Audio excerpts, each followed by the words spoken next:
Dans le petit village africain d'Ekolo, une peur ancienne planait sur les habitants comme un nuage sombre et suffocant.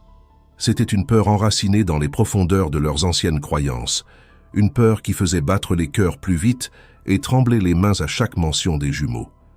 Depuis des temps immémoriaux, l'arrivée de jumeaux était perçue comme un sombre présage, une malédiction qui allait entraîner la fin du village tout entier. Cette croyance était si profondément enracinée qu'aucun parent n'osait la remettre en cause, de peur de s'attirer les foudres des esprits.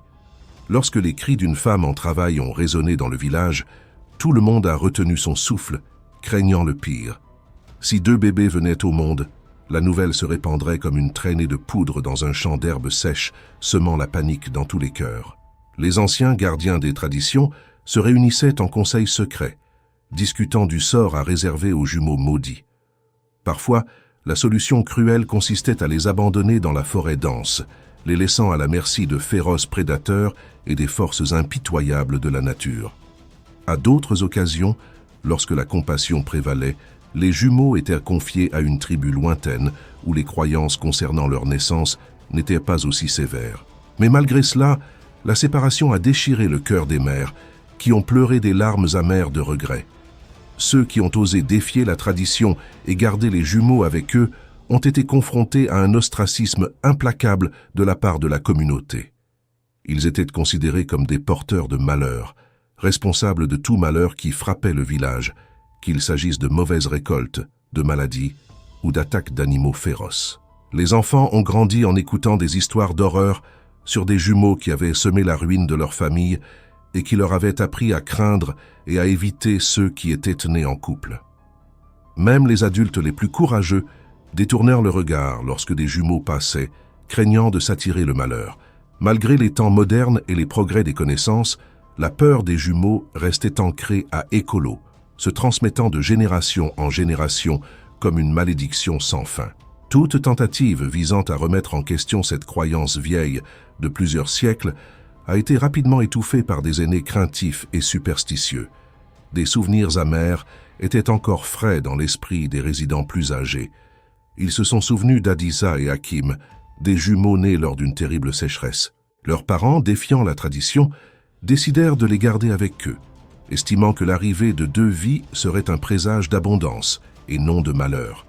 Cependant, la sécheresse n'a fait que s'aggraver et la diminution des récoltes a amené le village au bord de la famine. Beaucoup ont pointé du doigt les jumeaux, les accusant d'être responsables de la colère des esprits.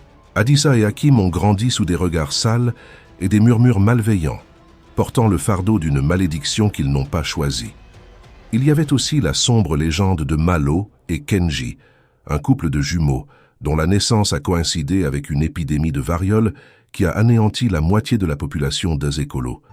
Selon les anciens, la peste n'a cessé que lorsque les bébés ont été abandonnés dans la forêt, renforçant ainsi la croyance selon laquelle les jumeaux apportaient la mort et la destruction. Ces histoires terrifiantes étaient racontées autour du feu de camp, faisant trembler de peur les plus jeunes. Même ceux qui souhaitaient remettre en question ces superstitions furent rapidement réduits au silence par les anciens, qui affirmaient que défier les traditions entraînerait la ruine de tous. La peur des jumeaux s'est infiltrée dans tous les aspects de la vie à Ekolo.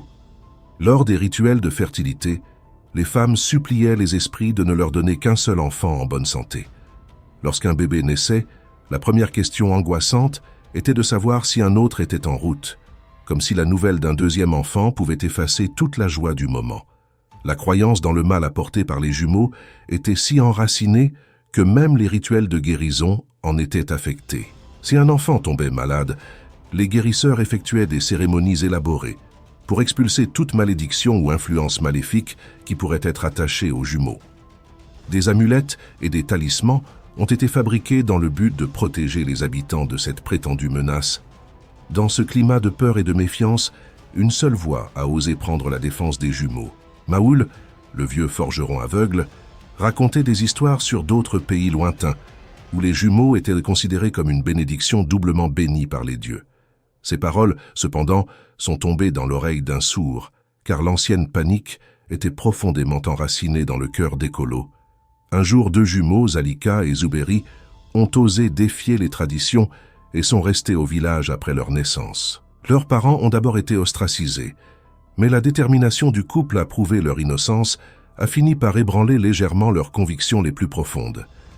Zalika et Zuberi ont grandi sous le poids de regards méfiants, mais aussi sous l'affection et la protection de leurs courageux parents. Petit à petit, leur simple existence paisible commençait à semer le doute dans l'esprit des plus jeunes du village. Après tout, comment pourraient-ils apporter autant de malheur s'ils étaient si gentils et dévoués? Cependant, un incident tragique a renforcé les vieilles craintes. Lors d'une chasse, Zuberi a été grièvement blessé par un léopard en colère.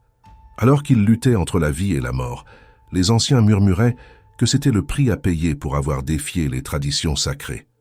La méfiance s'est à nouveau accrue, menaçant d'étouffer tous les progrès réalisés. Au fil des années, les vieilles craintes semblaient de plus en plus difficiles à ébranler. Un incident particulièrement sombre, impliquant une paire de jumeaux nouveau-nés, a secoué le petit village d'Ekolo. Selon les rumeurs qui couraient de bouche en bouche, Amina, une jeune maman, aurait accouché de jumeaux lors d'une nuit de pleine lune. Contrairement aux traditions séculaires, elle et son mari ont décidé de les garder avec eux, croyant pouvoir défier les peurs anciennes. Dans les jours qui suivirent, un sombre nuage de malheur semblait s'abattre sur la famille. Premièrement, le bétail a commencé à tomber mystérieusement malade, amenant les vaches laitières au bord de la mort. Puis, un incendie aux causes inconnues a consumé la modeste cabane dans laquelle ils vivaient, les laissant sans abri. Les anciens du village pointèrent rapidement du doigt les jumeaux, déclarant que leur simple présence avait attiré la colère des esprits sur Ekolo. Amina et son mari ont été bombardés de demandes visant à se débarrasser des bébés afin de rétablir la paix et l'harmonie dans la communauté. Réticents à se séparer de leurs enfants, le couple a courageusement résisté aux appels superstitieux.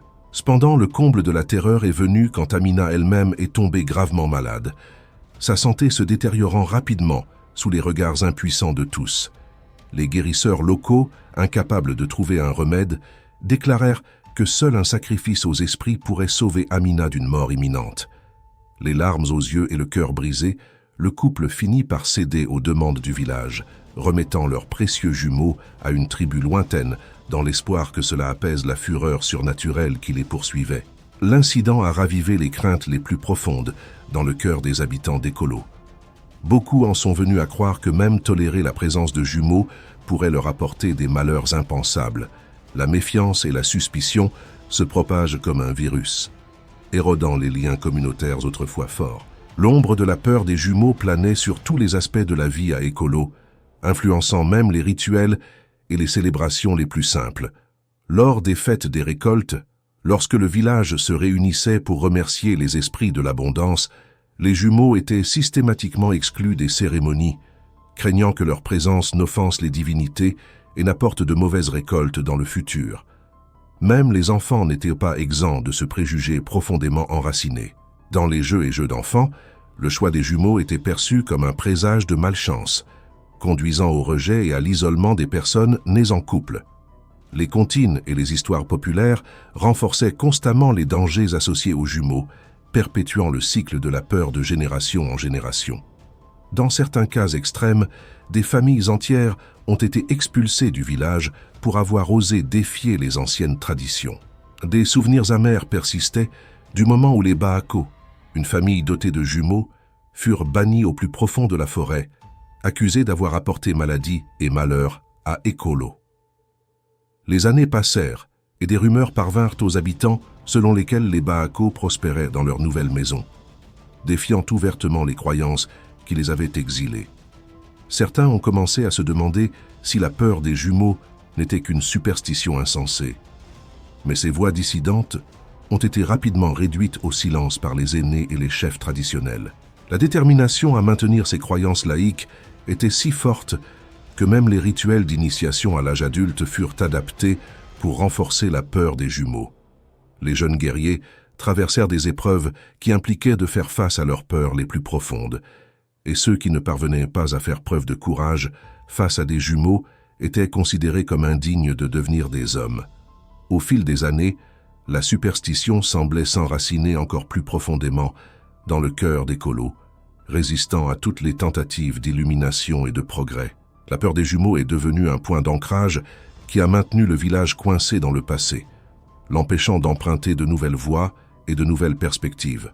Même si la peur des jumeaux était omniprésente à Ekolo, certains osaient défier en secret les anciennes superstitions. Mawena, une guérisseuse âgée et respectée, avait l'habitude de s'occuper secrètement des couples bénis de jumeaux, offrant ses conseils et son soutien loin des regards critiques du village. Dans son humble chaumière au fond de la forêt, Mawena exécutait des rituels secrets, invoquant la protection des esprits ancestraux sur ses jumeaux nouveau-nés. Elle pensait que cette ancienne pratique avait été déformée par la peur et l'ignorance au fil des siècles, et qu'il était de son devoir de restaurer le véritable sens de la dualité. Sous la lueur de la pleine lune, Mawena chantait des chants ancestraux, demandant bénédiction et prospérité pour les plus petits. Leurs mains habiles tissaient des amulettes et des talismans spéciaux, conçus pour protéger les jumeaux des dangers qui les attendaient à Ekolo. Malgré ses efforts, la guérisseuse savait que son influence était limitée face au poids écrasant de la tradition. Elle a demandé aux parents de garder leurs jumeaux à l'abri des regards curieux et critiques, leur apprenant à vivre dans l'ombre et le secret. Certains de ces jumeaux ont grandi sans connaître la véritable étendue de la peur qui les entourait, protégés par l'amour inconditionnel de leurs parents et la sagesse de Mawena. D'autres, cependant, n'ont pas eu cette chance, étant découverts et confrontés à l'ostracisme et au rejet implacable du village. Des rumeurs circulaient selon lesquelles, à certaines occasions, Mawena aurait même aidé des familles à fuir Ekolo la nuit, cherchant refuge dans des tribus lointaines où la naissance des jumeaux était célébrée et non redoutée. Ces histoires étaient racontées à voix basse, toute mention de la guérisseuse et de ses pratiques étant considérée comme un dangereux tabou. Pourtant, l'héritage de Mawena perdurait, une étincelle d'espoir allumée dans le cœur de ceux qui aspiraient au jour où la peur des jumeaux s'éteindrait enfin à Ekolo. Sa détermination à remettre en question les croyances oppressives a inspiré ceux qui rêvaient d'un village plus éclairé et plus tolérant. Alors que la peur des jumeaux se perpétuait à Ekolo, certaines voix dissidentes commencèrent à s'élever, contestant ouvertement les anciennes superstitions. Dirigée par Zuhura, une jeune femme courageuse dont les propres parents avaient été exilés pour avoir donné naissance à des jumeaux, un mouvement clandestin commença à se renforcer. Dans l'ombre des nuits sans lune, Zuhura rassembla ses disciples dans une clairière secrète de la forêt. Là, loin des yeux vigilants des aînés, ils ont partagé des histoires sur d'autres pays où les jumeaux étaient considérés comme des bénédictions et non comme des maudits. Ces paroles enflammées ont remis en question des croyances de longue date, semant le doute dans les jeunes cœurs et les esprits ouverts. Peu à peu, le mouvement s'est développé, attirant ceux qui avaient été victimes des préjugés implacables contre les jumeaux. Des mères dont les enfants ont été arrachés de leurs bras, des pères exilés pour avoir refusé d'abandonner leurs enfants, tous ont trouvé refuge et solidarité dans ce cercle secret. Zuhura est devenue une figure légendaire, son courage et sa détermination inspirant ceux qui auparavant s'inclinaient sous le poids de traditions oppressives. Leurs histoires de pays lointains, où les jumeaux étaient célébrés plutôt que craints, ont allumé la flamme de l'espoir dans le cœur de nombreuses personnes. Cependant, le danger entourait toujours ces réunions clandestines.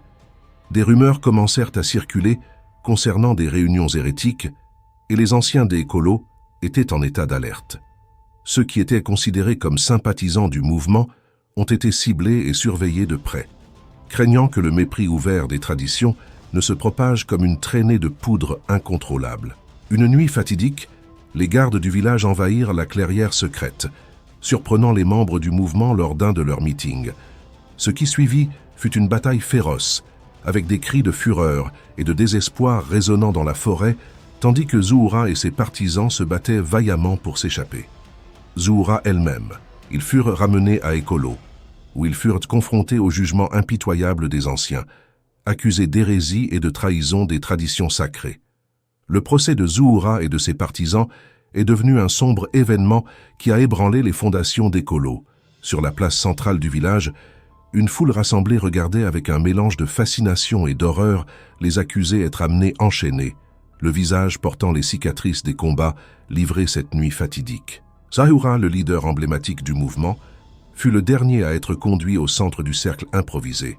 Ses yeux brillaient d'une détermination sans faille, défiant ouvertement les aînés qui la regardaient avec mépris. Même confronté à la menace d'une punition sévère, elle a refusé de s'incliner ou de montrer des regrets.